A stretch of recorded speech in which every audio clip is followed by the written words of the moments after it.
Good morning, everybody. Thanks again for coming, and especially those who aren't usually here. This is a process developing the strategic plan. Easy for me to say. For the town of Pine Knoll Shores, we had a lot of great input, and appreciate everybody that did that. This is going to provide a kind of a roadmap for the town for about 5 years and maybe longer. And anyway, appreciate everybody coming out today. I appreciate everybody being here to hear this information, because it's very important for the town and its residents, of course. The residents are what it's all about. So anyway, thanks again. I'm going to turn it over to Lee, and he's going to tell us what everybody thinks. Okay. Well, thank you, and thanks for everybody coming out today. My name is Lee Padrick, and I'm with the Division of Community Assistance in North Carolina Department of Commerce. We're working with the county and the municipalities in the county on developing strategic plans with a time horizon for 5 years. So what we're trying to do is come up with what the major strategic directions are in each town and how the town can best address them over the next 5-year period. Should I stand over there where I put the sticker on the floor? Okay. If the audience will bear with us, I've got some things I want to go through with the committee for the first few minutes, mainly some of our meeting summary from the last meeting, and then we'll get into some of the stakeholder and citizen input that we've received, if that's okay. What you've got in front of you, committee members, is a summary from the last meeting. There were a couple of revisions that we made to the SWOT analysis that we did, and a few other minor changes. But was there any comments or other changes that you saw that we needed to make to that summary?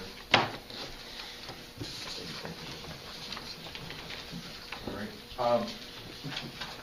As part of the public input process, the committee identified key stakeholders in the community, from some of the business leaders to some of the institutional leaders to permanent residents to second homeowners.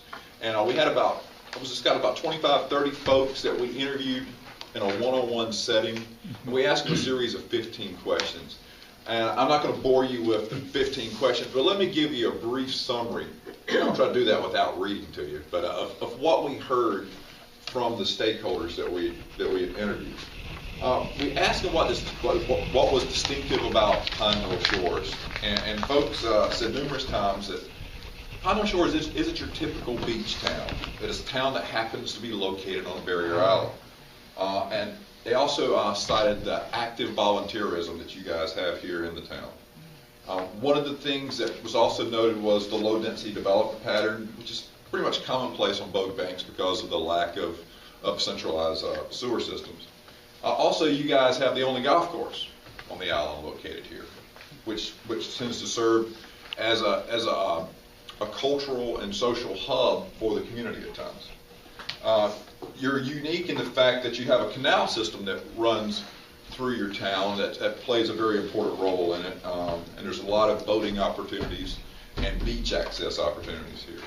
Also, the town's fiscal responsibility and tax rate was cited. One thing we asked them was, what future or recent external changes do you see that would impact Pine Knoll Shores? And what we meant by external was things that the town had little to no control over themselves. One trend that was noticed is the demographics of Pine Knoll Shores is a little bit different than some of the surrounding communities. You guys are a little bit older as a community. Median age here is around 62, which is a little higher than the neighboring towns. But I heard the term aging in place several times. We may talk about that later. What's that? Maturing? Maturing. Yes, older. Okay, I'm sorry. But with the changing demographics as your community matures, Thank you.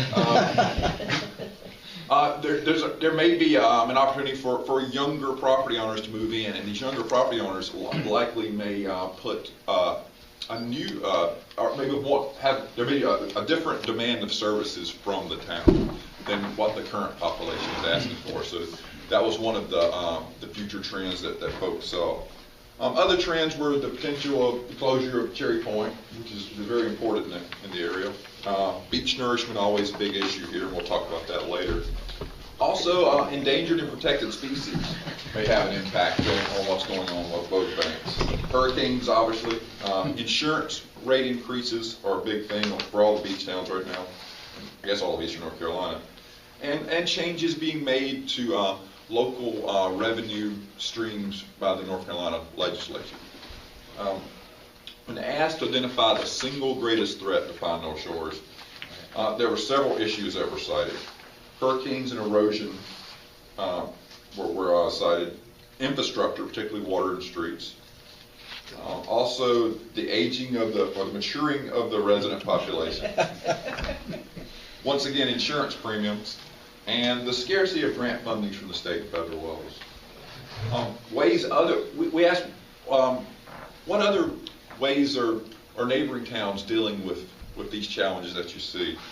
And Atlantic Beach and Emerald Isles recreational opportunities were cited several times. The fire and EMS resources of your neighboring communities were also cited.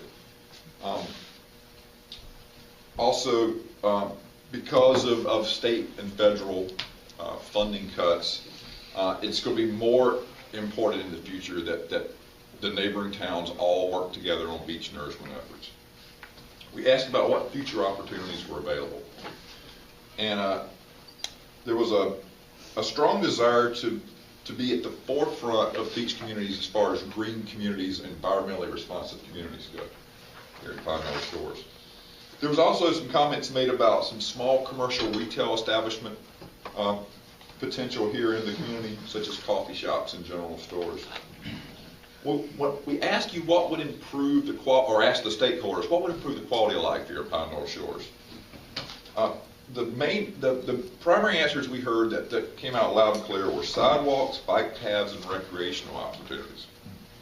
There was also several notes I made about more senior programs being made available. We asked specifically what types of commercial enterprises would work best here at Pine Knoll Shores.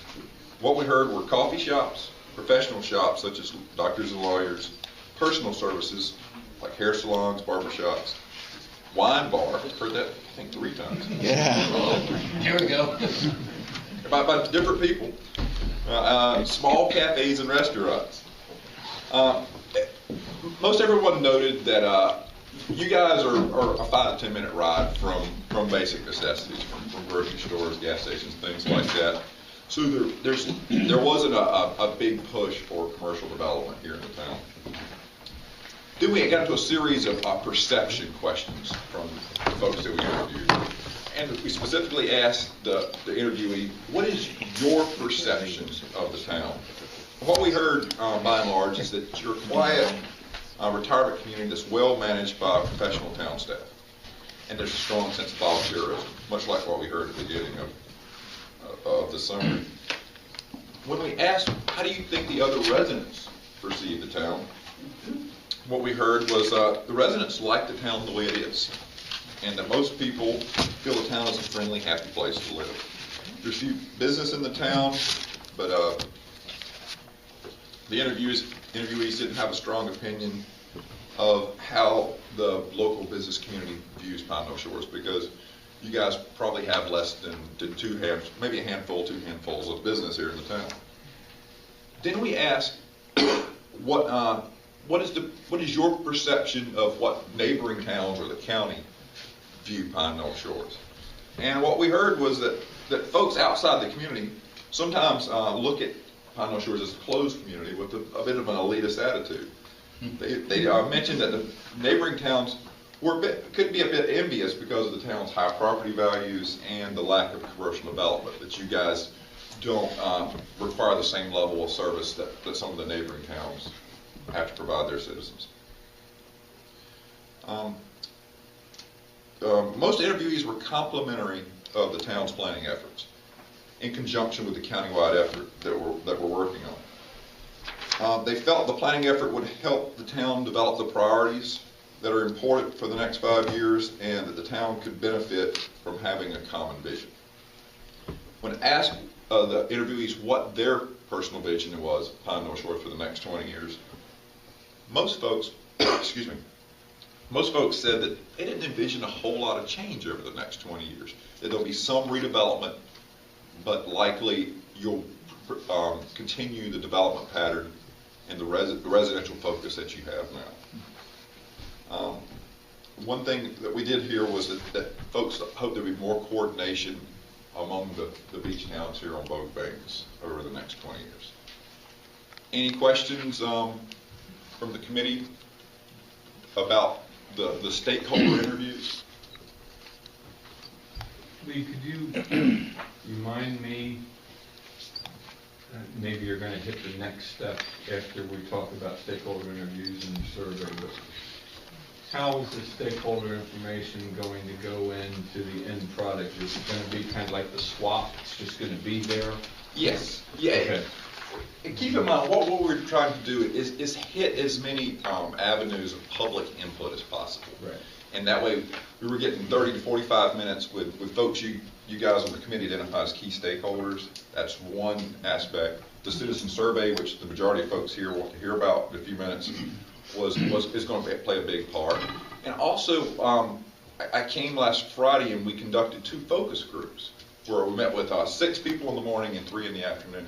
And we went through a planning exercise, and that's the next thing I want to talk about. So I guess the short answer to your question is, yeah, it would most likely be an appendix in the plan, and you guys on the committee and at the town board can use that as an information base. But we tried to come at public input from a couple different avenues. Yes, sir. Or George, you had your... Yes, can you summarize this after it's done as you did the SWOT analysis and kind of bring some things together for us that will make it much easier to work? You want a one-pager? Yes, sir. Okay. One page. We will work on it. And I want to apologize because, one, I did not expect to be videotaped. 2, I didn't expect a big crowd to present this to, or we'd have had a PowerPoint presentation and all that. We just closed down the survey yesterday. So keep in mind, what I'm telling you here may change a little bit, but this is what our first reading of the survey results, or the stakeholder results, tell us.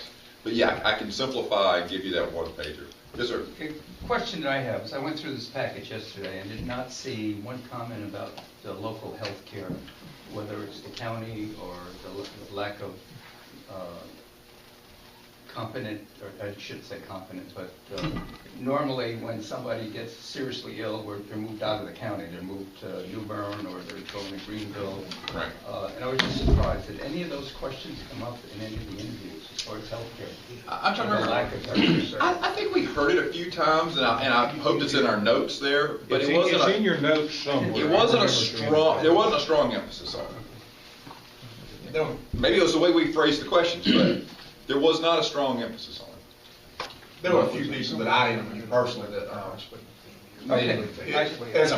it should be a priority for any local facilities to make sure that they're still doing well and up to date, like the one in Morehead City. Now, I know the hospital you were saying we're doing something with the new cancer center and things of that nature. They have a $58 million expansion that they're probably going to be breaking ground very, very shortly. But it's something that I've heard a number of times from various citizens in the town, and as I guess as we mature, we're looking for, we don't want to have to go to Chapel Hill every time we have a serious issue to deal with. And it would be nice to have the town focus on that a little bit as far as pushing the county. I know the county's working on it. Just a little information about that $58 million expansion. We will have a copy of the plans here at the end of the week, so tomorrow. So you'll be able to see where it's going to be and how big it is and all that sort of stuff. And actually, I've talked to Dick Brevnick about it, and he's very interested in coming here and talking about some of the hospital's future opportunities and that type of thing. I think that would be a great town meeting, by the way, not necessarily for this committee. And we also heard from other municipalities that there's a lack of immediate health care, urgent care facilities, satellites of the hospital or something like that. That's come up throughout our meetings, and that's something we're definitely going to look at. Not to belabor the point, but I know back a few years ago we had an issue where the paramedic was not going to be stationed here in Pine Knoll Shores. You guys in the town put a major effort on to get that paramedic here. and that's a lifesaver as far as I'm concerned. And we just need to make sure that's, my view is that we focused on it. And I think that's one of the, the goals of all these municipal initiatives is to see what is out there, what's the proximity, where can it be, where should it be, looking at different things like that. So, again, that's why we're doing this. John, let me get to you, but I want to point out to the folks that are out in the audience that Miles Stempin has joined us. Miles is the Carteret County Economic Development Council Director, and he is either the brainchild or the scapegoat of this project. I'll take brainchild. What we're doing right now, I should have told you, is we're doing a countywide planning initiative, but we're working with Pine Knoll Shores, Cedar Point, Cape Carteret, and Emerald Isle right now. In our next round, we'll work with Morehead City, Atlantic Beach, and Beaufort. And then later next spring, we'll move up to the county level and use what you guys have put together at the town levels to come up with a county-wide plan. Yes, sir. Yeah. Just so that folks who are new to this understand, what you've just done is you reviewed one set of information that this group is getting. It's called the stakeholder interviews, and there were 19 questions. There's also been a survey, it's also been focus groups and so forth. With regard to the stakeholder interviews, there's 19 pages of information which you've gathered and you've summarized into 2 pages. And after looking at all of this particular segment of input, the stakeholders, it's great and it's fine. But I do not necessarily, in my own mind, agree with all of your summary. I agree with most, and that's okay. And everybody will come at it a different way. The one area I was looking for, what a strategic plan is to try to anticipate some change and see whether or not the tactical plans or objectives and goals of the town fall in line with what we anticipated changes we see. And like one of the most critical questions was question number 18, which was what do you think that Pine Knoll Shores will look like in 20 years? And there's some great comments in here, and there's some great comments in the other thing too. But in a summary, you have to sort of capture one thing and mention it. But as we go through determining a strategic plan from this as one of the inputs, there are lots of other good things in here too that may help us to understand that and go at that further. The real challenge for this committee is to take the various inputs and not kind of recopy them onto another piece of paper and say this is the plan, but rather to look and say, well, some of the things that people look at are tactical things, they're solutions to near-in problems, some of them are reactions to the news of the day and so forth, but now the real tough part is to take all of that, step back, and try to glean from it what kinds of general directions and guidelines do we want for the town in the next 5 years or so. And that's what we're going to be trying to do, and this is one piece of input to that process. Yeah, that's a great point, because we were talking about that earlier, how we have to stay at the 30,000 foot level. You have a ton of data in here. It's easy to get pulled down. You have to rip out the stuff that applies only to certain groups and find the common goals and go with it. Everything else can become a business or economic plan or whatever else you want. But I think he brought up some really good points about staying up high, looking down, and keeping the common thing that affects everybody, the homeowners, the renters, the visitors, all that stuff. So I think that's great. I agree with both comments, but I have a concern that the stakeholders, the individuals that are answering these surveys have come forward with some issues and some concerns. And it may not fit this committee, Right. but there are other issues that the town needs to focus on coming out of this. And somewhere along the line, John, I think it's part of our responsibility to say, we're going to focus on these 5 things as strategic, but the town needs to focus on these 32 other things that come out as issues. And, I agree with you 100%. Separate pots, though, separate pots. I agree with what y'all are saying too, and some of these things we need to bring together. One of the commonalities, and some people said we did a great job communicating, and of course there's the reverse side, and some people said we didn't do a good job communicating. So we're always looking for better ways to communicate, but I also noticed how important the library was. I knew it was important, but if it's as important as it is in this, we need to take our communication and get it to the library. So we put those two things together, and those are just some of the things we can glean and pull from here and here and put them together and maybe have a solution. So. And the whole thing is not meant to be a final document. This is just like a roadmap, like a business plan, a strategy plan. And some of this stuff will be, readily apparent that, these are things that we can do. Some stuff is down the road, so you can plan so you don't eliminate an opportunity also, because we've seen that in other communities where they've gone ahead and done something, and then, 5 years later, they say, why did we do that when we could have done, X? And again, it's to engage the resources here that we have, based on everybody's individual municipality strategic plan. So we can look at it and say, how does the EDC move some of this stuff forward too? And John, I'm okay with you saying that you disagree with some of my findings of the 2-page summary of the 19 pages, good. because I'm going to do a 1-page summary that's probably going to disagree with the 2-page. I'll just give an example of what ran through my mind, not to divert anything. There's a number of places in here where people talk about sidewalks are very, very important.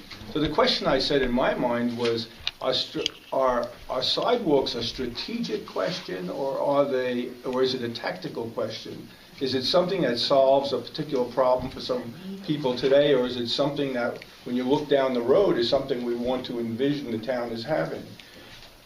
The answer, you can't get that answer from just looking at all the requests for sidewalks. I went the next step in my mind and I said, well, if I start to look at people's view of the future, the word that keeps coming out in all this data is multi-generational. Whether it's maturing, or whether it's the idea that the community in the future will have mixes of not yet mature and maturing people and so forth. And so I said, well, if the strategic point, if the thing that's happening, if the anticipated change that everybody is seeing here, a lot of people, is multi-generational and second homeowners, maybe younger people and so forth, well, are sidewalks strategic to them? Personal opinion, yes, I think they are. Because younger people probably need sidewalks more than mature people. That was my personal view. So I was able to try to put together the multi-generational thing with the near-in request for sidewalks and say, that was a strategic thing. In my personal mind, other people may all disagree, but that's the thought process I think this committee has got to go through, is which bucket does it go into? I'm glad you mentioned sidewalks because, from the outside, I think when people come in, and a lot of us are probably from the outside, the first thing I noticed when I came here is that there were only sidewalks on one side of the street in a lot of locations. I had never seen that before. Or you're not supposed to walk on the other side? I've never seen that. I've been in rural areas where they didn't have sidewalks. I don't want to divert it to sidewalks, but No. I will for a second to tell you why that is. It winds up that to put in sidewalks is very damaging to the environment. It will rip up a whole bunch of stuff along the road. So we've got this other strategic one of we want to preserve our environment more than anybody else in the world.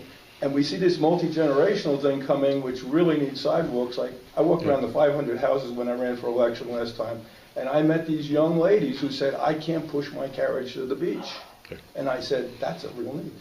Anyway, so here's two strategic things that kind of, the solution to them, it kind of bumps into each other, and that's the difficult decision-making process. Even in that Moorhead, we have to go through. In Moorhead City, there's only one set of sidewalks on when you come in the main part of Moorhead. That's sidewalks on one part of the road. That's the first thing you notice. And they didn't have to rip up many bushes and trees to put them in, but No, here that's you're for going to sure. have to do that. But we are a maritime forest. Right. Yeah. That's the other side. That's the consideration. That's right. That's what Well, protects let the me town. move forward with some more of the public input, because I told Brian we probably wouldn't take more than an hour, because I know people are